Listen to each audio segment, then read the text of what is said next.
ബെരാക്ക international മിനിസ്ട്രീസിൻ്റെ word of truth പ്രോഗ്രാമിലേക്ക് നിങ്ങളെല്ലാവരെയും സ്വാഗതം ചെയ്യുന്നു. കർത്താവ് യേശുക്രിസ്തുവിൻ്റെ നാമത്തിലുള്ള സ്നേഹവന്ദനത്തെ അറിയിക്കുന്നു. നമ്മൾ കഴിഞ്ഞ ദിവസങ്ങളിലെല്ലാം ക്രിസ്തു യേശുവിനെ കുറിച്ചുള്ള പഠനമാണ്. ആരാണ് ക്രിസ്തു, ക്രിസ്തുവിൻ്റെ ദൈവത്വവും മനുഷ്യത്വവും, കർത്താവ് ചെയ്ത പ്രവൃത്തികൾ, ഈ മണ്ണിൽ ഇറങ്ങി വന്ന് നമുക്ക് വേണ്ടി അനുസരിച്ച അനുസരണം, ക്രൂശിൽ മരിക്കുന്നത് വഴി തന്നെത്താൻ ഏൽപ്പിച്ചു കൊടുത്ത് നമുക്ക് വേണ്ടി കൈവശമാക്കിയ രക്ഷ, കർത്താവിൻ്റെ നീതി, ദൈവത്തെ തൃപ്തിപ്പെടുത്തിയത് എങ്ങനെയാണെന്നും, പാപയാഗം നമുക്കായി അർപ്പിച്ചത് എങ്ങനെയാണെന്നും, ദൈവവുമായി നമ്മുടെ യഥാസ്ഥാപനം എങ്ങനെയാണ് നടന്നതെന്നൊക്കെയുള്ള കാര്യങ്ങളാണ് നമ്മൾ കഴിഞ്ഞ ദിവസങ്ങളിൽ സംസാരിച്ചുകൊണ്ടിരുന്നത്. ഒന്ന് രണ്ട് ചോദ്യങ്ങൾ കൂടെ യേശുക്രിസ്തുവിൻ്റെ മരണ സംബന്ധമായിട്ട് ആളുകൾ പൊതുവെ ചോദിക്കാറുണ്ട്. അതിലൊന്ന്, യേശുക്രിസ്തു നരകത്തിൽ ഇറങ്ങിയോ എന്നുള്ളതാണ്. വളരെ പ്രശസ്തനായി ഇപ്പോൾ മരിച്ചുപോയ വളരെ അധികം ആളുകൾ ശ്രദ്ധിച്ചുകൊണ്ടിരുന്ന ഒരു പ്രസംഗകനാണ് ക്യാപ്റ്റൻ എം സാമുവൽ. അദ്ദേഹത്തിൻ്റെ പ്രസംഗങ്ങൾ പലയിടത്തും യേശുക്രിസ്തു നരകത്തിൽ ഇറങ്ങി എന്നുള്ള രീതിയിൽ ഉള്ള പല പരാമർശങ്ങളും ഞാൻ കണ്ടിട്ടുണ്ട്. പക്ഷേ തികച്ചും വേദപുസ്തക സംബന്ധമായിട്ട് ചിന്തിക്കുമ്പോൾ അത് തികച്ചും തെറ്റായിട്ടുള്ളൊരു കാര്യമാണ്. കാരണം യേശുക്രിസ്തു ഒരിക്കലും നരകത്തിൽ പോയതായി വേദപുസ്തകത്തിൽ ഒരു പരാമർശവുമില്ല. അപ്പോസ്റ്റലിക് കൺഫെഷൻ എന്ന് പറയുന്ന നിക്കാ വിശ്വാസ പ്രമാണം പോലെ അപ്പോസ്തലിക വിശ്വാസ പ്രമാണം എന്ന് പറഞ്ഞൊരു പ്രമാണമുണ്ട്. അത് പല സഭകളും ഏറ്റുചൊല്ലുന്നുണ്ട്. അങ്ങനെയുള്ള, അതായത് സുവിശേഷ വിഹിത സഭകൾ അല്ല, പൊതുവെ പൗരോഹിത്യ സഭകൾ പലരും ഏറ്റുചൊല്ലുന്നൊരു കൺഫെഷനാണ് അപ്പോസ്റ്റലിക് ക്രീഡ് എന്ന് പറയുന്നത്. ഈ അപ്പോസ്റ്റലിക് ക്രീഡിലാണ് യേശുക്രിസ്തു നരകത്തിലേക്ക് ഇറങ്ങി എന്നുള്ള പരാമർശമുള്ളത്. അത് ശരിക്കും പത്രോസിൻ്റെ ലേഖനത്തിലുള്ളത് പാതാളത്തിലേക്ക് ഇറങ്ങി എന്ന് പറയുന്നത് പാതാളവും നരകവും രണ്ടാണ്. അപ്പോൾ അത് ഈ നരകം എന്ന വാക്ക് നിത്യമായ ദണ്ഡനത്തിന് ഏൽപ്പിക്കപ്പെടുന്ന സ്ഥലത്ത് കർത്താവ് ഇറങ്ങി എന്നുള്ളൊരു പരാമർശം ചില ട്രാൻസ്ലേഷൻസിൽ വന്നിട്ടുണ്ട്. അതുപോലെ തന്നെ ഈ അപ്പോസ്റ്റലിക് ക്രീഡിനകത്തത് AD 750 ചേർക്കപ്പെടുന്നത്. അപ്പോൾ അപ്പോസ്റ്റലിക് ക്രീഡ് നിക്കാ വിശ്വാസ പ്രമാണം പോലെയല്ല. നിക്കാ വിശ്വാസ പ്രമാണം നിക്കാ സുന്നഹദോസിൽ തന്നെ കമ്പൈൽ ചെയ്യപ്പെട്ടതും ആ കൗൺസിൽ അംഗീകരിച്ചതുമാണ്. എന്നാൽ അപ്പോസ്റ്റലിക് ക്രീഡ് എന്ന് പറയുന്നത് ഒരു കൗൺസിൽ അംഗീകരിച്ചതല്ല. അത് കുറേ നാളുകളായിട്ട് അപ്പോസ്തലന്മാരുടെ പേരിൽ ഇങ്ങനെ വളർന്നു വന്ന് പല ആൾക്കാരോട് കൂട്ടിച്ചേർത്ത് അങ്ങനെ വികസിച്ചു വന്ന ഒരു ക്രീഡാണ് അപ്പോസ്റ്റലിക് ക്രീഡ്. അതിനകത്താണ് യേശുക്രിസ്തു നരകത്തിലേക്ക് ഇറങ്ങി എന്നുള്ളൊരു പരാമർശമുള്ളത്. പലരും ആളുകൾ ചിന്തിക്കുന്നത് വെച്ച് കഴിഞ്ഞാൽ, നമ്മളെന്തായാലും നരകത്തിൽ പോകേണ്ടതായിരുന്നല്ലോ, അപ്പോൾ യേശുക്രിസ്തു ആ നരകത്തിൽ ഇറങ്ങിപ്പോകാതെ എങ്ങനെയാണ് പാപത്തിന് തക്കതായ ശിക്ഷ കിട്ടുന്നത് എന്നുള്ളതാണ് ഇവരുടെയൊക്കെ ചോദ്യം. അത് പലപ്പോഴും ഫിലോസോഫിക്കലാണ് ഈ ദുരുപദേശങ്ങളുടെ എല്ലാം തുടക്കം. ഫിലോസോഫിക്കൽ ചോദ്യങ്ങൾ ചോദിച്ചുകൊണ്ടാണ് ദുരുപദേശങ്ങളെല്ലാം ആരംഭിക്കുന്നത്. എല്ലാം നിങ്ങൾ ശ്രദ്ധിച്ചാൽ മനസ്സിലാവും. ദൈവത്തിൻ്റെ ഉപദേശങ്ങൾ വേദപുസ്തകം അതുപോലെ വായിക്കുമ്പോൾ അത് മനസ്സിലാക്കുന്നതിന് പകരം ഫിലോസോഫിക്കലായിട്ടുള്ള ചോദ്യങ്ങൾ ദൈവത്തോട് ചോദിച്ചിട്ട് അല്ലെങ്കിൽ ബൈബിളിനോട് ചോദിച്ചിട്ട് മാനുഷിക ഉത്തരങ്ങൾ കണ്ടെത്തുന്നതിലൂടെയാണ് എല്ലാവിധ ഹെററ്റിക്കൽ ടീച്ചിങ് ഉണ്ടാകുന്നത്. യേശുക്രിസ്തു ചെറിയൊരു ദൈവമാണെന്ന് പഠിപ്പിക്കുന്ന പുതിയതല്ല, അതൊക്കെ എല്ലാം പഴയ ഉപദേശങ്ങൾ തന്നെയാണ്. ഇപ്പോൾ അത് പല കുപ്പിയിലാക്കി ഇറങ്ങുന്നുണ്ട്. നമുക്കറിയാം, ഈ കോവിഡിന് ശേഷം ഫേസ്ബുക്കിലൂടെയും യൂട്യൂബിലൂടെയും അനേകം വേദശാസ്ത്രജ്ഞന്മാരെന്ന് സ്വയം വിശേഷിപ്പിക്കുന്ന, ബൈബിൾ പോലും ശരിക്കും വായിച്ചിട്ടില്ലാത്ത അനേകം ആൾക്കാർ അവരവരുടെ തത്വചിന്ത ഉപദേശമാക്കി മാറ്റി അങ്ങനെയാണെന്ന് പറഞ്ഞ് ഇറങ്ങുന്നത് നിങ്ങൾ കണ്ടിട്ടുണ്ടാവും. അപ്പോൾ അങ്ങനെ ഇറങ്ങിയ ഒരു ഗ്രൂപ്പാണ് ഈ ദൈവം, യേശുക്രിസ്തു ദൈവമാണ്, കാരണം ദൈവം അല്ലെന്ന് നിഷേധിക്കാൻ പറ്റത്തില്ല. ദൈവം അല്ലെന്ന് പറഞ്ഞു കഴിഞ്ഞാൽ പിന്നെ ആരാധിക്കുന്നത് എങ്ങനെയാണെന്ന് ചോദിക്കും. അതുകൊണ്ട് അത് പറയാൻ പറ്റാത്തതുകൊണ്ട് ഒരു ചെറിയ ദൈവമാണ് എന്ന്, അത് പിതാവിൻ്റെ അത്ര ശക്തിയുള്ള ദൈവമല്ല ഒരു ഉപദേശത്തിലേക്കാണ് അവരെത്തിയത്. അതായത് കർത്താവ് രക്ഷയ്ക്കായി തന്നെത്താൻ ഏൽപ്പിച്ചു കൊടുത്ത് കീഴടങ്ങി ഇരുന്നതിനെ അവർ മനസ്സിലാക്കിയത് കർത്താവിൻ്റെ ഒരു തീരുമാനമായിട്ടല്ല, അത് കർത്താവിൻ്റെ പ്രകൃതത്തിലെ ലിമിറ്റേഷനായിട്ടാണ്. അപ്പോൾ രണ്ട് ദൈവങ്ങൾ എന്നുള്ളൊരു പരാമർശത്തോടെ ഇതെങ്ങനെ അനേകം ഹെറസീസ് ദുരുപദേശങ്ങൾ ഉണ്ടാകുന്നത് മാനുഷികമായ ഫിലോസഫിക്കൽ ചോദ്യങ്ങൾ ചോദിച്ചിട്ട് അതിൻ്റെ ഉത്തരം മാനുഷികമായി തന്നെ കണ്ടെത്തിക്കൊണ്ടാണ്. ഇപ്പോൾ കർത്താവിൻ്റെ മരണത്തെക്കുറിച്ച് സംസാരിക്കുമ്പോഴും സുവിശേഷത്തിൻ്റെ വ്യാപ്തിയെക്കുറിച്ച് സംസാരിക്കുമ്പോഴും ദൈവത്തിൻ്റെ തെരഞ്ഞെടുപ്പിനെക്കുറിച്ച് സംസാരിക്കുമ്പോഴെല്ലാം ഇങ്ങനെ മാനുഷികമായ ചോദ്യങ്ങൾ ചോദിച്ചിട്ട് മാനുഷികമായ ഉത്തരങ്ങളിലൂടെ ഫിലോസഫിയിലൂടെ വചനത്തെ കോട്ടിക്കളയുന്ന അങ്ങനെയാണ് എല്ലാ ഹെറസീസും ഉണ്ടാകുന്നത്. അപ്പോൾ യേശുക്രിസ്തു നരകത്തിൽ ഇറങ്ങിയെന്നുള്ളത് അങ്ങനെ ഒരു ചിന്തയിൽ നിന്നുണ്ടായി വന്ന ഒരു ഫിലോസോഫിക്കലായിട്ടുള്ളൊരു ദുരുപദേശമാണ്. അതായത് കർത്താവ് എൻ്റെ പാപത്തിൻ്റെ ശിക്ഷ വഹിച്ചുവെങ്കിൽ ഞാൻ നരകത്തിൽ പോകേണ്ടതായിരുന്നല്ലോ, അപ്പോൾ നരകത്തിൽ കർത്താവ് എനിക്ക് പകരം പോയി ആ ശിക്ഷ പൂർത്തിയാക്കി വന്നു ഉള്ള ഒരു ഉപദേശമാണ്. അപ്പോൾ ഇത് ശരിക്കും പറഞ്ഞു കഴിഞ്ഞാൽ എങ്ങനെയാണ് കർത്താവ് പാപപരിഹാരം നടത്തിയതെന്നുള്ളത് ശരിക്കും ഗ്രഹിക്കാത്തതുകൊണ്ടാണ്.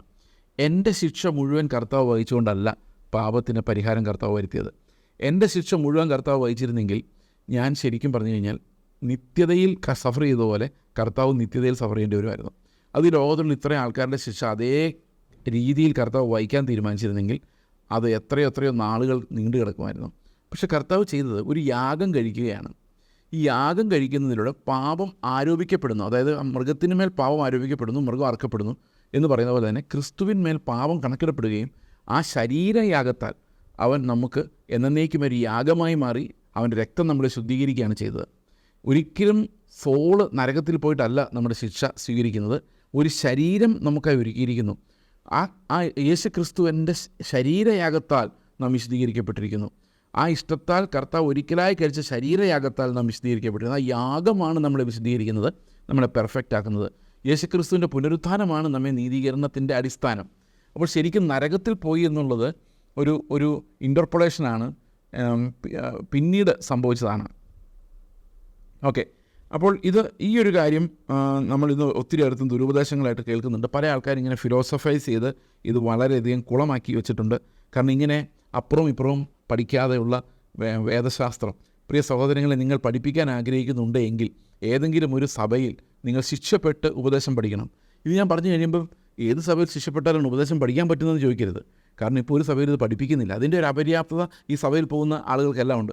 അവർക്ക് ഈ ഏറ്റവും അടിസ്ഥാനപരമായി അറിയേണ്ട ഉപദേശങ്ങൾ അറിയില്ല. അതുകൊണ്ട് എപ്പോൾ വേണമെങ്കിലും ഞങ്ങളെ ഒന്ന് വഞ്ചിക്കൂ പ്ലീസ്, എന്തെങ്കിലും ദുരുപദേശം പറഞ്ഞ് ഞങ്ങൾക്ക് രസകരമായി എന്ന് കേട്ട് ഒന്ന് വഞ്ചിക്കപ്പെടാൻ കാത്തിരിക്കുന്ന ആൾക്കാരാണ് ഇന്ന് വളരെയധികം ആൾക്കാർ. ഇപ്പോൾ പുതിയത് കേൾക്കുമ്പോൾ അതിന് പുറകെ ആളുകൾ എത്രയോ പേരാണ് പോകുന്നത്. ഞങ്ങൾക്ക് എത്രയോ കൾട്ടുകളുടെ പിന്നാലെ പോകുന്ന ആളുകളുടെ എണ്ണം നമുക്ക് തന്നെ അത്ഭുതം തോന്നും. നിങ്ങളൊരു ചെറിയൊരു ഉദാഹരണം എടുത്തു കഴിഞ്ഞാൽ, ഒരാൾ വന്ന് പറയുകയാണ് ബൈബിൾ മുഴുവൻ നമുക്കുള്ളതല്ല, ബൈബിളിലെ കുറേ ഭാഗങ്ങൾ നമുക്ക് വേണ്ട, അത് യഹൂദ ക്രിസ്ത്യാനികൾക്കുള്ളതാണ്. ആണോ? ഓ അത് ശരി, എന്നാൽ പിന്നെ അങ്ങനെ ആയിക്കോട്ടെ, ഞാനും അത് വിശ്വസിച്ചു. ഇങ്ങനെയാണ് ആൾക്കാർ വിശ്വസിക്കുന്നത്. എനിക്ക് വളരെ അത്ഭുതം തോന്നുന്നുണ്ട്, എങ്ങനെയാണ് ഇങ്ങനെയൊക്കെ വിശ്വസിക്കാൻ പറ്റുന്നത്? കർത്താവ് പറഞ്ഞു, ഞാൻ നിങ്ങളെ പഠിപ്പിച്ചതൊക്കെയും പ്രമാണിപ്പാൻ. അതാരൊക്കെയാണ്? ജാതികൾ മുഴുവൻ, എല്ലാവരോടും. അപ്പോൾ ബൈബിളിലെ പല ഭാഗങ്ങൾ കമ്പാർട്ട്മെൻറ്റലൈസ് ചെയ്തിട്ട് ഇത് യഹൂദന്മാർക്ക്, ഇത് ക്രിസ്ത്യാനികൾക്ക് എന്ന് വിഭജിക്കുമ്പോൾ തന്നെ സുവിശേഷത്തെ അവർ വിഭജിച്ചു, ക്രിസ്തുവിനെ അവർ വിഭജിച്ചു, സഭയെ അവർ വിഭജിച്ചു, കർത്താവിൻ്റെ പദ്ധതികളെല്ലാം വിഭജിച്ച് കളഞ്ഞു. ഓ അങ്ങനെയെങ്കിൽ അങ്ങനെ, നമുക്കതൊന്നും പ്രശ്നമില്ല. എന്തും വിശ്വസിക്കാൻ തയ്യാറാകുന്ന രീതിയിലാണ് മതം നമ്മളെ പീഡിപ്പിക്കുകയും നിയന്ത്രിക്കുകയും ചെയ്യുന്നത്. പ്രിയ സഹോദരങ്ങളെ, ഇങ്ങനെയുള്ള അനേകം തെറ്റുകളിൽ അതുപോലെ എത്രയോ ദുരുപദേശങ്ങളാണ് ഓരോ ദിവസവും നമ്മൾ കേൾക്കുകയും ചുറ്റും വളർന്ന്. അന്ത്യകാലത്ത് ഈ കമ്മ്യൂണിക്കേഷൻ മീൻസ് ഇത്രയും വർദ്ധിച്ചപ്പോൾ പുതിയ പുതിയ ഉപദേശങ്ങളുടെ ബഹളമാണ്. ഓക്കെ, അപ്പോൾ ഇവിടെ ഈ നരകത്തിലേക്ക് ഇറങ്ങി എന്നുള്ള ആ ഒരു ഉപദേശം വേദപുസ്തകത്തിൻ്റെ അടിസ്ഥാനത്തിൽ യാതൊരു കാര്യവുമില്ല, യാതൊരു അടിസ്ഥാനവും അതിനെക്കുറിച്ച് പറയുവാൻ സാധിക്കില്ല. ഓക്കെ, അപ്പോൾ ചില പരാമർശങ്ങൾ ഈ കർത്താവ് നരകത്തിലേക്ക് ഇറങ്ങി എന്നുള്ളതിൻ്റെ സൂചനയായിട്ട് പല ആൾക്കാരും വായിക്കാറുണ്ട്. അതിൽ പ്രത്യേകമായിട്ടും 5 വേദഭാഗങ്ങളാണ് യേശു കർത്താവ് നരകത്തിലേക്ക് ഇറങ്ങി എന്നുള്ളതിൻ്റെ സൂചനയായിട്ട് പല ആൾക്കാരും ചൂണ്ടിക്കാണിക്കും. നമുക്ക് 5 വേദഭാഗങ്ങളൊന്ന് വായിക്കാം.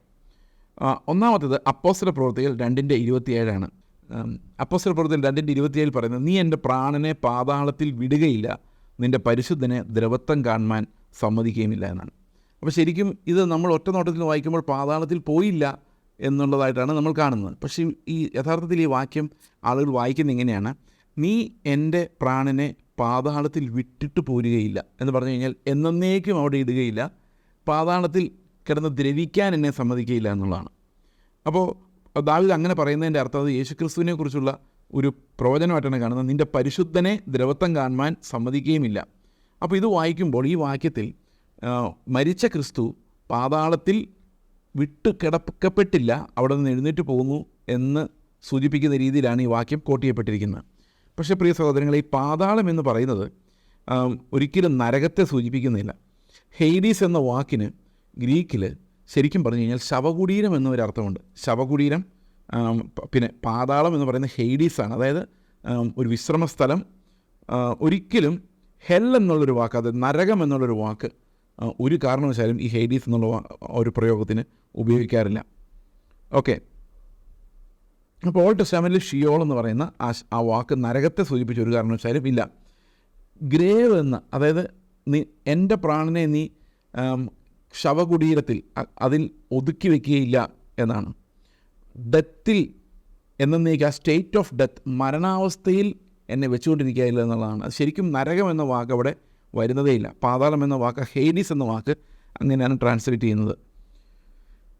ഓക്കെ, അപ്പോൾ അതാണ് ആദ്യമായിട്ട് നമ്മൾ പരിശോധിക്കുന്നൊരു വാക്ക്. രണ്ടാമത് നമ്മൾ നോക്കുന്നത് റോമാലേഖനം 10-ാം അധ്യായത്തിൻ്റെ 6-7 വാക്യങ്ങളാണ്.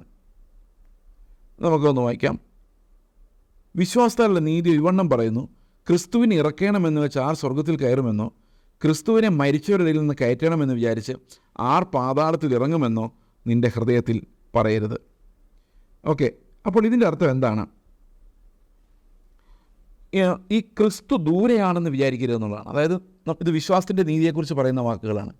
വിശ്വാസത്തിൻ്റെ നീതിയെക്കുറിച്ച് പറയുമ്പം പൗലോസ് പറയുകയാണ്, ക്രിസ്തുവിനെ മരിച്ചവരുടെ ഇടയിൽ നിന്ന് കൊണ്ടുവരണമെന്നോ സ്വർഗത്തിൽ നിന്ന് ഇറക്കിക്കൊണ്ടുവരണമെന്നോ നിങ്ങൾ പറയരുത്. കാരണം വിശ്വാസത്താലുള്ള നീതി എന്ന് പറയുന്നത് ക്രിസ്തു തന്നെയാണ്. യേശുക്രിസ്തുവാണ് നമ്മുടെ നീതി. അത് നമ്മൾ റോമാലേഖനം വായിച്ചപ്പോൾ വിശദമായിട്ട് കണ്ടതാണ്. വിശ്വാസത്താലുള്ള നീതി എന്ന് പറയുന്നത് നമ്മുടെ നീതിയല്ല, യേശുക്രിസ്തുവിൻ്റെ നീതിയാണ്. ഇപ്പം ഞാൻ പറയുകയാണ്, ഞാനല്ല ക്രിസ്തു അത്രേ വസിക്കുന്നത്, ജീവിക്കുന്നത് എന്ന് ഞാൻ പറയുമ്പം ഒരാൾക്ക് എന്നോട് ചോദിക്കാം, സ്വർഗത്തിൽ പോയി വിളിച്ചുകൊണ്ട് വരണോ അതോ മരിച്ചവരുടെ ഇടയിൽ നിന്ന് കൊണ്ടുവരണോ യേശുക്രിസ്തുവിനെ എന്നാണ്. അപ്പം മരിച്ചവരുടെ ഇടയിൽ നിന്ന് പറയാൻ വേണ്ടി ഉപയോഗിക്കുന്ന ഒരു വാക്കാണ് ഈ പാതാളം, ഗ്രേവ് എന്നുള്ള വാക്ക്, അല്ലെങ്കിൽ വിശ്രമസ്ഥലം എന്നുള്ള വാക്ക്. അതിനർത്ഥം യേശുക്രിസ്തു അവിടെ ഉണ്ടെന്നോ എവിടെ ഉണ്ടെന്നോ അല്ല. എന്തായാലും യേശുക്രിസ്തു സംസാരിക്കുന്ന സമയത്ത് നരകത്തില്ലല്ലോ, പോയി അസ്യൂം ചെയ്താൽ പോലും പാതാളത്തിലില്ല, കാരണം സ്വർഗത്തിലാണ്. അപ്പോൾ പൗലോസ് ഒരു ശൈലി രൂപത്തിൽ ചോദിക്കുന്നതാണ്, ഉയരത്തിൽ കർത്താവിനെ ഇറക്കിക്കൊണ്ട് വരണോ അതോ മരിച്ചവരുടെ ഇടയിൽ നിന്ന് അവനെ കൊണ്ടുവരണോ എന്ന് നിങ്ങൾ ചോദിക്കരുത്. നിങ്ങൾ ഹൃദയത്തിൽ അങ്ങനെ വിചാരിക്കരുത്. കാരണം ക്രിസ്തു അത്ര ദൂരെയല്ല, മരിച്ചവരുടെ ഇടയിലുമല്ല, സ്വർഗത്തിൽ ദൂരെ ഇരിക്കുകയുമല്ല. സ്വർഗത്തിലാണ് ക്രിസ്തു, പക്ഷെ നമ്മളിൽ നിന്നൊരിക്കലും അകന്നിരിക്കുന്നില്ല. അതായത് എൻ്റെ നീതിയായി ക്രിസ്തു മാറുന്നതിന് എനിക്ക് വിശ്വാസത്തിൻ്റെ വചനം മാത്രം മതി, ക്രിസ്തുവിനെ ഇറക്കിക്കൊണ്ട് വരേണ്ട കാര്യമില്ല എന്നാണ് പൗലോസോട് പറയുന്നത്. അതായത് ഞാനല്ല ക്രിസ്തു അത്രേ ജീവിക്കുന്നതെന്ന് പറയാൻ ക്രിസ്തുവിനെ സ്വർഗത്തിൽ നിന്ന് ഇറക്കിക്കൊണ്ട് വരികയോ മരിച്ചവരുടെ ഇടയിൽ നിന്ന്, അതായത് പുനരുത്ഥാനത്തിൽ വിശ്വസിക്കാത്ത ആൾക്കാരാണെങ്കിൽ മരിച്ചവരുടെ ഇടയിൽ നിന്ന് കൊണ്ടുവരണമെന്ന് പറയുകയോ ചെയ്യേണ്ട കാര്യമില്ല. കാരണം ക്രിസ്തു നമ്മിൽ വസിക്കുന്നു. ആത്മാവ് നമ്മിൽ വസിക്കുമ്പോൾ ക്രിസ്തു തന്നെയാണ് നമ്മുടെ ഉള്ളിൽ വസിക്കുന്നത്. ഇതാണ് ആ വാക്യം നമ്മോട് സംസാരിക്കുന്നത്. അപ്പോൾ ക്രിസ്തു ദൂരെയല്ല, അടുത്ത് തന്നെയാണ് എന്നുള്ളതാണ്. ഓക്കെ, അപ്പോൾ ഇത് സാധാരണ ആളുകൾ ഉപയോഗിക്കുന്ന ഒരു വാക്യമാണ്. ഈ മൂന്നാമത്തെ വാക്യം നമ്മൾ എഫേസ്യ ലേഖനം 4-ാം അധ്യായത്തിൻ്റെ 8-9 വാക്യങ്ങളാണ്. 4-ാം അധ്യായത്തിൻ്റെ 8-9 വാക്യങ്ങൾ നമുക്ക് അത് ഒന്ന് വായിക്കാം. മുകളിലേക്ക് കയറി എന്ന് പറയുന്നതിനാൽ അവൻ താഴേക്ക് ഇറങ്ങി എന്ന് വരുന്നില്ലയോ എന്നൊരു പ്രയോഗമാണിത്. നമുക്കതൊന്ന് വായിച്ച് നോക്കാം. എഫേസ്യ ലേഖനം 4-ാം അധ്യായം, കയറി എന്നതിനാൽ 9-ാം വാക്യം, കയറി എന്നതിനാൽ അവൻ ഭൂമിയുടെ അധോഭാഗങ്ങളിലേക്ക് ഇറങ്ങി എന്ന് വരുന്നില്ലയോ. Now that he ascended, what is it but that he also descended first into the lower parts of the earth? ശരിക്കും അത് എന്താണ് പറയുന്നത്? നരകത്തിൽ പോയെന്നൊരു സൂചന അവിടെ ഉണ്ടോ? ഒരിക്കലുമില്ല. ഭൂമിയിൽ ഏറ്റവും താഴ്ന്ന അവസ്ഥയിലേക്ക് അവൻ ഇറങ്ങി വന്നെന്ന് മാത്രമേ ഉള്ളൂ. അതിൻ്റെ ട്രാൻസ്ലേഷൻ എക്സാക്ട്ലി അങ്ങനെ തന്നെയാണ്.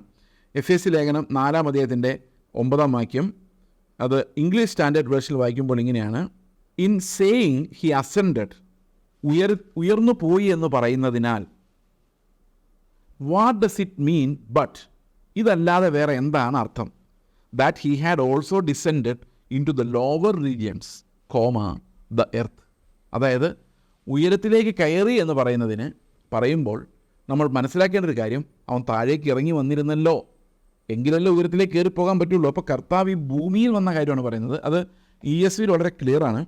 In saying he ascended, what does it mean but that he had also descended into the lower regions. അതായത് ഇപ്പോൾ ഉയരത്തിലുള്ള കർത്താവ് ഉയരത്തിലേക്ക് പോയെങ്കിൽ എവിടെ നിന്ന് പോയി? ഭൂമിയിൽ വന്നാലല്ലേ പോകാൻ പറ്റുള്ളൂ. അപ്പോൾ ഈ ലോവർ റീജിയൻസിലേക്ക് കർത്താവ് ഇറങ്ങി വന്നു എന്നതിന് അർത്ഥമില്ലേ എന്ന് ചോദിച്ചു കഴിഞ്ഞാൽ അതിൻ്റെ മൊത്തത്തിലുള്ള ചുരുക്കം ഇതാണ്. യേശു കർത്താവ് ബദ്ധന്മാരെ പിടിച്ചുകൊണ്ടുപോയി ദാനങ്ങളെ നൽകി. ആ ദാനങ്ങളെ നൽകിയത് ഈ ഭൂമിയിൽ വന്ന് കഷ്ടപ്പെട്ട് അധ്വാനിച്ച് നീതിയുടെ ധനം സമ്പാദിച്ച് കർത്താവ് പുനരുത്ഥാനം പ്രാപിച്ച് സ്വർഗത്തിൽ പോയപ്പോൾ അവൻ ബദ്ധന്മാർക്ക് ഉള്ള ഗിഫ്റ്റുകൾ കൂടെ, അതിൻ്റെ താഴത്തെ കൃപാവരങ്ങളെക്കുറിച്ചാണ് പറയുന്നത്, ഗിഫ്റ്റുകൾ കൂടെ നൽകി എന്നാണ്. അത് കർത്താവിൻ്റെ ധനത്തെക്കുറിച്ചാണ് സംസാരിക്കുന്നത്. അപ്പോൾ ശരിക്കും പറഞ്ഞു കഴിഞ്ഞാൽ ഭൂമിയിലേക്ക് ഇറങ്ങിയതിനെക്കുറിച്ച് ആണ് അവിടെ പറയുന്നത് എന്നുള്ളത് ഈ NIV വായിച്ചാലും ESV വായിച്ചാലും അത് വളരെ കൃത്യമാണ്. Okay, to the lower regions, he descended to the lower regions of the earth എന്നല്ല, ദ എർത്ത് എന്നാണ്. ഓക്കെ, അപ്പോൾ ഇങ്ങനെയുള്ള വാക്യങ്ങൾ, നരകത്തിൽ പോയി ക്രിസ്തു എന്നുള്ള സൂചനയെ ഇതിനകത്തൊന്നും നിങ്ങൾ കണ്ടില്ല എന്ന് ഞാൻ വിശ്വസിക്കുന്നു. കാരണം നരകം എന്ന വാക്കുപോലും ഇവിടെയെങ്ങുമില്ല, അങ്ങനൊരു വാക്ക് തന്നെ പരാമർശിച്ചിട്ടില്ല. ഓക്കെ, 1 പത്രോസ് 3-19-20 വാക്യങ്ങൾ, 18-19 വാക്യങ്ങൾ നമുക്ക് ഒരിക്കലൂടെ ഒന്ന് മലയാളത്തിൽ വായിക്കാം. ക്രിസ്തുവും നമ്മെ ദൈവത്തോട് അടുപ്പിക്കേണ്ടതിന് നീതിമാനായി നീതികെട്ടവർക്ക് വേണ്ടി പാപനിമിത്തം ഒരിക്കൽ കഷ്ടം അനുഭവിച്ചു, ജഡത്തിൽ മരണശിക്ഷ ഏൽക്കുകയും ആത്മാവിൽ ജീവിപ്പിക്കപ്പെടുകയും ചെയ്തു. അപ്പോൾ യേശുക്രിസ്തു മരിച്ചു, ഉയർത്തെഴുന്നേറ്റു, ആത്മാവിൽ ജീവിക്കപ്പെട്ടു. 19-ാം വാക്യം നോക്കുക, ആത്മാവിൽ അവൻ ചെന്നു. അപ്പോൾ ആത്മാവിൽ ജീവിപ്പിക്കപ്പെട്ടതിന് ശേഷമാണോ അതോ അതിന് മുമ്പാണോ? ആത്മാവ് ദൈവത്തിൻ്റെ കരങ്ങളിൽ പരമേൽപ്പിക്കപ്പെട്ടിരിക്കുമ്പോഴാണോ? അതായത് മരിച്ചതിനും പുനരുത്ഥാനം ചെയ്തതിനും ഇടയിലാണോ യേശു കർത്താവ് ശരിക്കും ഈ തടവിലുള്ള ആത്മാക്കളോട് പ്രസംഗിച്ചത്? അറിയില്ല. ഒന്നുകൂടെ വായിച്ചു നോക്കി. ക്രിസ്തുവും നമ്മെ ദൈവത്തോട് അടുപ്പിക്കേണ്ടതിന് നീതിമാനായി നീതികെട്ടവർക്ക് വേണ്ടി പാപനിമിത്തം ഒരിക്കൽ കഷ്ടം അനുഭവിച്ചു, ജഡത്തിൽ മരണശിക്ഷ ഏൽക്കുകയും ആത്മാവിനാൽ ജീവിക്കപ്പെടുകയും ചെയ്തു. ആത്മാവിൽ അവൻ ചെന്നു പണ്ട് നോഹയുടെ കാലത്ത് പെട്ടകം ഒരുക്കുന്ന സമയം ദൈവം ദീർഘക്ഷമയോടെ കാത്തിരിക്കുമ്പോൾ അനുസരിക്കാത്തവരായി തടവിലുള്ള ആത്മാക്കളോട് പ്രസംഗിച്ചു. അപ്പോൾ കർത്താവ് എപ്പോഴത് ചെയ്തതെന്ന് പറയുന്നില്ല. മരിച്ച് പുനരുത്ഥാനത്തിനിടയ്ക്കാണോ ആത്മാവിൽ ചെന്നത്? അറിയില്ല. ദൈവത്തിന് എപ്പോൾ വേണമെങ്കിലും ചെല്ലാം. പക്ഷെ സംസാരിച്ചു എന്നുള്ളത് വ്യക്തമാണ്. എന്താണ് സംസാരിച്ചത്? അത് ഏത് മനുഷ്യരാണ്? ആളുകൾ ഈ നോഹയുടെ കാലത്ത് പെട്ടകം പണിതുകൊണ്ടിരുന്നപ്പോൾ അനുസരിക്കാതിരുന്ന ആളുകൾ. ആ അനുസരിക്കാതിരുന്ന ആളുകളോട് ആത്മാവിൽ സംസാരിച്ചു. എന്ത് സംസാരിച്ചു? ആത്മാവിൽ ചെന്ന് സംസാരിച്ചു. എന്ത് സംസാരിച്ചു? നിങ്ങൾ എന്തുകൊണ്ട് ഇങ്ങനെ ആയിരിക്കുന്നു? കാരണം അവർക്ക് വേറെ നിയമങ്ങളൊന്നും നൽകപ്പെട്ടിട്ടില്ല. എന്താണ് ദൈവത്തിൻ്റെ നീതിയെന്നും എന്താണ് ശിക്ഷാവിധി എന്നോട് പറഞ്ഞു എന്ന് മാത്രമേ നമുക്ക് ഊഹിക്കാൻ പറ്റുള്ളൂ. അതായത് അതും യേശുക്രിസ്തു മരണശേഷം നരകത്തിലേക്ക് ഇറങ്ങി എന്നുള്ളതിന് ഒരു തെളിവ് നൽകുന്നില്ല. പിന്നെ അടുത്ത ഒരു വാക്യം കൂടെ പത്രോസിൻ്റെ ലേഖനത്തിൽ നിന്ന് തന്നെ കോട്ട് ചെയ്യപ്പെടുന്നത് പത്രോസ് 4:6 അതുകൊണ്ട് മരിച്ചവരോടും സുവിശേഷം അറിയിക്കുന്നു എന്ന് പറയുന്നത് ശരിക്കും ഫിസിക്കലി ഡെഡായ ആൾക്കാരുടെ സുവിശേഷം അറിയിക്കുന്നതല്ല, ശരിക്കും മരണാവസ്ഥയിലിരിക്കുന്ന ആളുകളോട് സുവിശേഷം പറയുന്നു എന്നുള്ളതാണ്. അപ്പോൾ ഇത് ഇത്രയും വാക്യങ്ങൾ ഏത് രീതിയിൽ വ്യാഖ്യാനിച്ചാലും ഇതൊന്നും ക്രിസ്തു നരകത്തിൽ പോയി എന്നുള്ളൊരു കാഴ്ച കാണിക്കുന്നില്ല. അതെല്ലാം കർത്താവ് ആത്മാവിൽ ചെയ്തത്, അല്ലെങ്കിൽ എന്താ പറയുന്നത്, ഹെയ്ഡീസ് എന്ന ആ ശവക്കല്ലറയുടെ സ്റ്റേറ്റ്, അല്ലെങ്കിൽ വിശുദ്ധന്മാരുടെ ആത്മാക്കളുടെ കെട്ടഴിച്ചു വിടുന്ന ആ അബ്രഹാമിൻ്റെ മടി എന്ന് പറയുന്ന ആ ഒരു പർദീസയുടെ കെട്ട് അഴിച്ചു വിടുന്ന കർത്താവിൻ്റെ പ്രസൻസ്, ഇതൊക്കെ നമുക്ക് പറയാൻ പറ്റുള്ളൂ. അതല്ലാതെ യേശുക്രിസ്തു നരകത്തിലേക്ക് ഇറങ്ങി എന്നുള്ളൊരു വാക്ക് നമുക്ക് ബൈബിളിൽ ഒരിടത്തും കാണാൻ സാധിക്കില്ല. അങ്ങനെയുള്ള പരാമർശങ്ങൾ തികച്ചും തെറ്റാണ്. അത് പല പഠിപ്പിക്കലുള്ള ആത്മനിഷ്ഠമാണ്, അവരുടെ എക്സ്പീരിയൻസസിൽ നിന്ന് വരുന്നതാണ്. യേശുക്രിസ്തു നരകത്തിലിറങ്ങിപ്പോയി എന്ന്, അവിടെ നരകത്തിൻ്റെ ശിക്ഷാവിധിക്ക് കീഴ്പ്പെട്ടു എന്ന് പറയുന്നത് തികച്ചും തെറ്റായൊരു കാര്യമാണ്. ആത്മമരണം സംഭവിക്കാതെ അതൊരിക്കലും സാധിക്കുകയുമില്ല. കർത്താവിന് ഒരിക്കലും ആത്മമരണം സംഭവിക്കില്ല. ആത്മമരണം പാവത്തിൻ്റെ ശിക്ഷയായിട്ട് മാത്രമാണ് വരുന്നത്. അപ്പോൾ നമ്മൾ മനസ്സിലാക്കേണ്ടത്, യേശുക്രിസ്തുവിൻ്റെ യാഗത്തെക്കുറിച്ച് മനസ്സിലാക്കേണ്ടത്, യേശുക്രിസ്തു ആ ശരീരം നമുക്കായി അർപ്പിക്കുന്നതിലൂടെ തന്നെ നമുക്ക് വേണ്ടി എന്നേക്കുമായിട്ടുള്ള രക്ഷ സമ്പാദിച്ചു, ആ പ്രതിശാന്തിയെ തികച്ചു എന്നുള്ളത് ഉപദേശരൂപമായിട്ട് നമ്മൾ സ്വീകരിക്കേണ്ടത് ആവശ്യമാണ്. അപ്പോൾ കർത്താവ് ഒരു കാരണവശാലും നരകത്തിൽ പോയില്ല എന്നുള്ളതിൻ്റെ ഒരു തെളിവ് ലൂക്കോസിൻ്റെ സുവിശേഷത്തിൽ ഒരു കള്ളനോട് കർത്താവ് പറയുന്നുണ്ട്, മരണസമയത്ത് നീ ഇന്ന് എന്നോട് കൂടെ പർദീസയിലിരിക്കും. ഓക്കെ, അപ്പോൾ ഈ പർദീസയിലിരിക്കുമെന്ന് പറയുമ്പോൾ പാതാളത്തിലേക്ക് പോകുന്നയാൾ എങ്ങനെയാണ് പർദീസയിലിരിക്കുന്നത്? പിന്നെ കർത്താവ് അവസാനം പിതാവിനോട് പറയുന്ന ഒരു കാര്യം, ഞാൻ എൻ്റെ ആത്മാവിനെ നിൻ്റെ അടുക്കൽ വരമേൽപ്പിക്കുന്നു എന്നുള്ളതാണ്. അപ്പോൾ ശരിക്കും പറഞ്ഞു കഴിഞ്ഞാൽ മരണത്തിൻ്റെ അവസാനം കർത്താവ് ചെയ്യുന്ന ആത്മാവിനെ നരകത്തിലേക്ക് വിടുകയില്ല, കർത്താവ് പിതാവിൻ്റെ കയ്യിലേക്ക് ഏൽപ്പിക്കുകയാണ്. പിന്നെ അതേ ആത്മാവാണ് പിതാവ് അവനെ ഉയർത്തെഴുന്നേൽപ്പിക്കാൻ വേണ്ടി പുത്രനിലേക്ക് പിന്നെയും അയക്കുന്നത്. ഓക്കെ, അപ്പോൾ യേശുക്രിസ്തുവിൻ്റെ സഫറിങ്സിൻ്റെ അവസാനം മരണസമയത്ത് കർത്താവ് തൻ്റെ ആത്മാവിനെ പിതാവിൻ്റെ കയ്യിലേക്ക് വരമേൽപ്പിക്കുകയായിരുന്നു. ഓക്കെ, അപ്പോൾ ഇനി ഈ കാര്യങ്ങൾ നമുക്ക് ചുരുക്കി പറഞ്ഞു കഴിഞ്ഞാൽ ഇത്രയും കാര്യങ്ങളാണ് നമ്മൾ നമ്മുടെ രക്ഷയെക്കുറിച്ച് മനസ്സിലാക്കേണ്ടത്. ഒന്ന്, കർത്താവിൻ്റെ മരണം അതിനാവശ്യമായിരുന്നു, നമുക്കതൊരിക്കലും നേടാൻ കഴിയുമായിരുന്നില്ല. അതുകൊണ്ട് പാപം ക്ഷമിക്കപ്പെടേണ്ടത് ആവശ്യമായിരുന്നു. 2, ദൈവവുമായുള്ള അകലം ഇല്ലാതായി പോകേണ്ടത് ആവശ്യമായിരുന്നു. 3, ദൈവത്തിൻ്റെ ക്രോധം എന്നേക്കുമായി അവസാനിപ്പിക്കേണ്ടത്, അതായത് ശമിപ്പിക്കേണ്ടത് നീതിയുടെ ഒരു ഡിമാൻഡായിരുന്നു. അതുപോലെ തന്നെ കർത്താവിൻ്റെ ആ അറ്റോൺമെൻറ്റ്, ഡെത്ത് ആൻഡ് റിസറക്ഷൻ, അവൻ്റെ മരണ പുനരുത്ഥാനങ്ങൾ നമ്മൾ എന്നേക്കുമായി ദൈവത്തിൻ്റെ മക്കളായും അവകാശികളാക്കിയും മാറ്റി തീർക്കുകയും ചെയ്തു. പിതാവിൻ്റെ അടുക്കിലേക്ക് ഏത് സമയത്തുള്ള പ്രവേശനം നമുക്ക് കർത്താവിൻ്റെ മരണം മൂലം, ശരീരയാഗം മൂലം ലഭിച്ചിരിക്കുന്നു. നമ്മളതിൻ്റെ കൂടെ കണ്ട കാര്യം യേശുക്രിസ്തുവിൻ്റെ നിഷ്പാപ സ്വഭാവത്തെക്കുറിച്ചും പെർഫെക്റ്റ് ഡിവിനിറ്റി ആൻഡ് ഹ്യൂമാനിറ്റി, ദൈവത്വം ആൻഡ് മനുഷ്യത്വം, അതുപോലെ തന്നെ കർത്താവ് നമുക്ക് വേണ്ടി മരിച്ചപ്പോൾ അവൻ നരകത്തിലേക്ക് ഇറങ്ങിയില്ല. ശരിക്കും കർത്താവ് പിതാവിൻ്റെ കയ്യിലേക്ക് ആത്മാവിനെ ബലമേൽപ്പിക്കുകയായിരുന്നു. നരകശിക്ഷയല്ല, യേശുക്രിസ്തു ക്രൂശിലെ യാഗമാണ് സഹിച്ചത്. ആ യാഗത്തിൻ്റെ സമയത്താണ് പിതാവുമായുള്ള അബാൻഡൻമെൻറ്റ് അനുഭവിച്ചത്. അതിനുശേഷം പിതാവിൻ്റെ കയ്യിലേക്ക് ആത്മാവിനെ വെച്ചു കൊടുക്കുകയും ചെയ്തു. അപ്പോൾ പിതാവിൻ്റെ കയ്യിലേക്ക് ആത്മാവിനെ വെച്ചു കൊടുത്തു കഴിഞ്ഞാൽ പിന്നെ പിതാവ് അബാൻഡൻ ചെയ്തോ? ഇല്ല.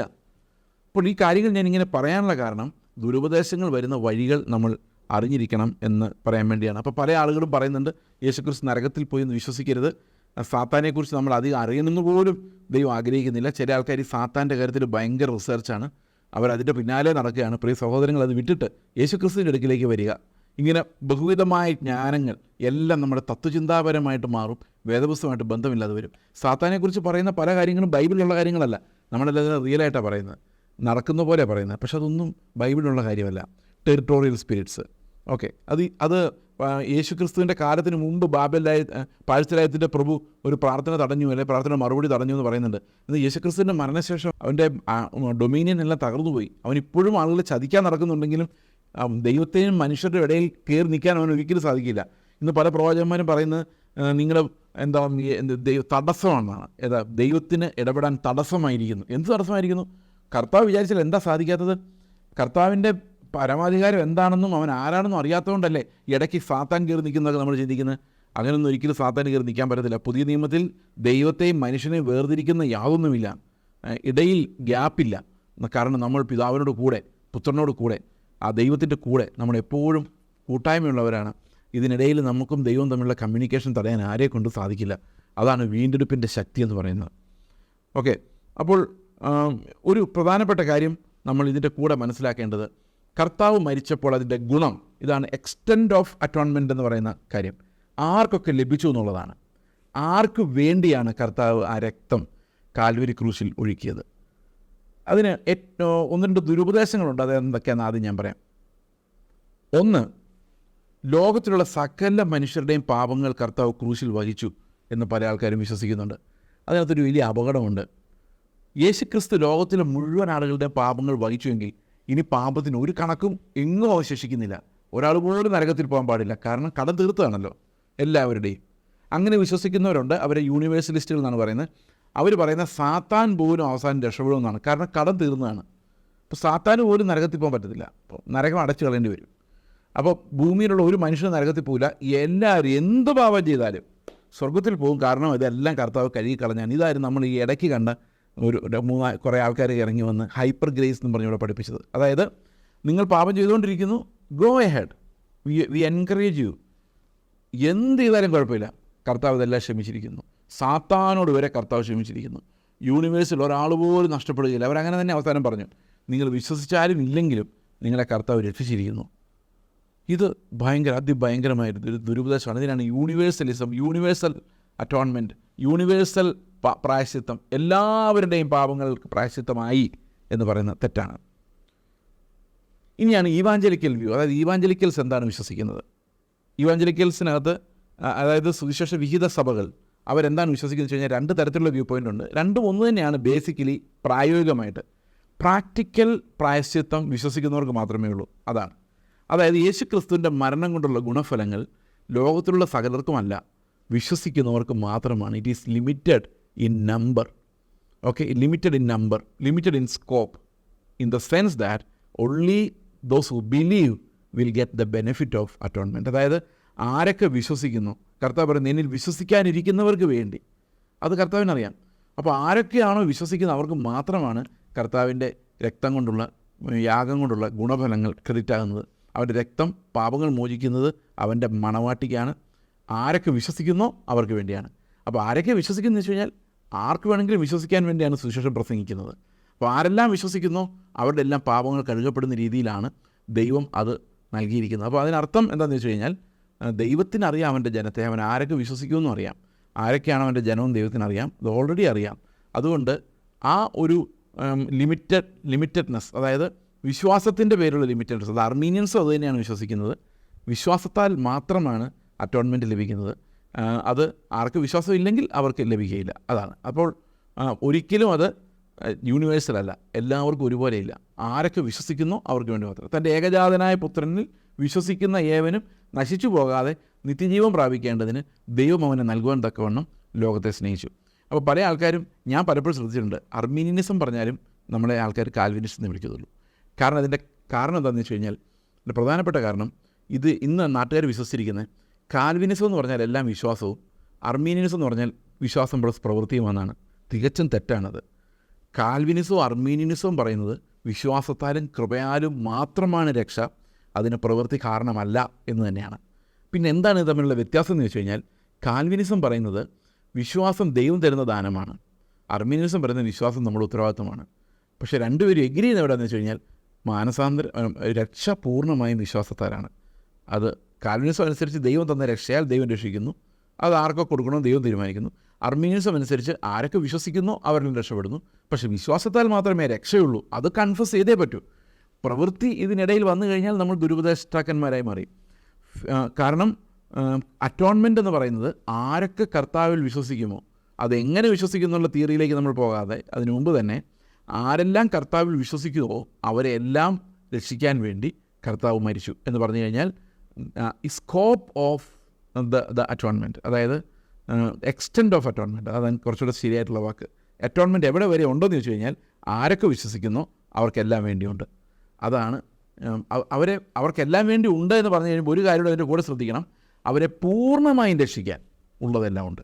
അതായത് ഒരു മനുഷ്യൻ വിശ്വസിക്കുമ്പോൾ അവന് വേണ്ട നീതി, അവന് വേണ്ട വിശുദ്ധി, അവന് വേണ്ട നിത്യമായ രക്ഷ, അവന് വേണ്ട നിത്യത എല്ലാം അടങ്ങുന്ന ഒരു പാക്കേജാണ് കർത്താവ് നമുക്ക് വേണ്ടി അധ്വാനിച്ചത്. ആ പാക്കേജാണ് നമുക്ക് അവൻ തരുന്നത്. ഓക്കെ, അതിനെയാണ് നമ്മൾ പ്രായശ്ചിത്വം എന്ന് പറയുന്നത്. അതിനകത്ത് കർത്താവുമായിട്ടുള്ള നമ്മുടെ യഥാസ്ഥാപനമുണ്ട്, പിതാവിൻ്റെ നീതിയുടെ തൃപ്തിയാക്കലുണ്ട്, അവരുടെ പാപത്തിന് പരിഹാരമുണ്ട്, അതുപോലെ വീണ്ടെടുപ്പുണ്ട്. ഇതെല്ലാം ചേരുന്ന ഒരു പാക്കേജാണ്. അതിനകത്ത് വിശുദ്ധീകരണമില്ലാതെ നീതീകരണമില്ല, നീതീകരണമില്ലാതെ വിശുദ്ധീകരണമില്ല. ഇതെല്ലാം ഒരു പാക്കാണ്. ഈ പാക്ക് ശരിക്കും വിശ്വാസത്താൽ മാത്രം നമ്മൾ അനുഭവിക്കുന്ന കാര്യമാണ്. ക്രിസ്തുവിൻ്റെ ജീവനിലേക്ക് നമ്മൾ പ്രവേശിക്കുന്നത്, ക്രിസ്തു നമ്മൾ വസിക്കുന്നത് വിശ്വാസത്താൽ മാത്രമാണ്. ഇത് പറയുന്ന ഉടനെ, കാരണം ഈ കേരളത്തിൽ മുഴുവൻ പെലേജിയനിസമാണ് വർക്ക് ചെയ്യുന്നത്. പെലേജിയനിസം എന്ന് പറഞ്ഞു കഴിഞ്ഞാൽ മനുഷ്യർ നല്ലവരാണ്, ബേസിക്കലി അവർ നല്ലത് ചെയ്ത് സ്വർഗ്ഗത്തിൽ പോകാം. അതിനോട് വിശ്വാസം വേണം കേട്ടോ, വിശ്വാസം പ്ലസ് നല്ല പ്രവൃത്തികൾ. ഇത് ശരിക്കും പറഞ്ഞു കഴിഞ്ഞാൽ പെലേജിയനിസമാണ്. ഈ പെലേജിയനിസമാണ് ഇന്ന് കൂടുതലും നടക്കുന്നത്. ക്ലാസിക്കൽ അർമീനിയനിസം അല്ലെങ്കിൽ കാൽവിനിസം ഇതൊന്നും ഇന്ന് അധികം പേര് പറയുന്നില്ല. അപ്പോൾ ശരിക്കും പറഞ്ഞു കഴിഞ്ഞാൽ ഞാൻ ഈ പറയുന്ന വാക്കുകളൊന്നും കണ്ട് നിങ്ങൾ ഒത്തിരി ചിന്തിക്കേണ്ട. ഇത്രയേ ഉള്ളൂ, പറഞ്ഞു വരുന്ന ഇത്രയേ ഉള്ളൂ. ദൈവം നമുക്ക് വേണ്ടി തന്നിരിക്കുന്ന രക്ഷ വിശ്വാസത്താലല്ലാതെ വേറെ ഒരു വഴിയിലും നമുക്ക് ലഭിക്കുകയില്ല. കാരണം ദൈവവും മനുഷ്യനും തമ്മിൽ വലിയൊരു അകലമുണ്ട്. മനുഷ്യർക്ക് ഒരിക്കലും പ്രവൃത്തി ചെയ്ത് ദൈവത്തെ പ്രസാദിപ്പിക്കാൻ സാധിക്കില്ല. കാരണം പുതിയ നിയമത്തിൻ്റെ വ്യവസ്ഥകൾ വളരെ കഠിനവും വളരെ ദുർഘടവുമാണ്. അത് യേശുക്രിസ്തുവിന് മാത്രമേ പരിഹരിക്കാൻ സാധിക്കുകയുള്ളൂ. കർത്താവ് അത് പരിഹരിച്ചതുകൊണ്ടാണ് എനിക്ക് ആ മുഖം ലഘുവും മൃദുവുമായിട്ടൊക്കെ അനുഭവപ്പെടുന്നത്. അതുകൊണ്ട് നമുക്ക് നന്ദിയോടെ ദൈവത്തെ സ്തോത്രം ചെയ്യാം. കർത്താവെ, വിശ്വാസത്താൽ ഞങ്ങളെ രക്ഷിക്കുവാൻ അവിടുന്ന് അങ്ങയുടെ കരുണ ഞങ്ങളോട് കാണിച്ചതിനായി, ഞങ്ങളെ സ്നേഹിച്ച് ഞങ്ങളെ വീണ്ടെടുത്തതിനായി, ഞങ്ങൾക്ക് വേണ്ടി രക്ഷ എല്ലാം പൂർത്തിയാക്കിയതിനായി, ഇത് വിശ്വാസത്താൽ ലഭിക്കുവാൻ ഞങ്ങൾക്ക് ഈ വാതിൽ തുറന്നു തന്നതിനായിട്ട് സ്തോത്രം. കർത്താവ്, ഓരോ നിമിഷവും ഞങ്ങൾ വിശദീകരിക്കപ്പെടുവാൻ, അങ്ങയെ കൂടുതൽ ആഴമായി അറിയുവാൻ ഞങ്ങളെ സഹായിക്കണമേ. കർത്താവായ യേശുക്രിസ്തുവിൻ്റെ നാമത്തിൽ തന്നെ ആമേൻ.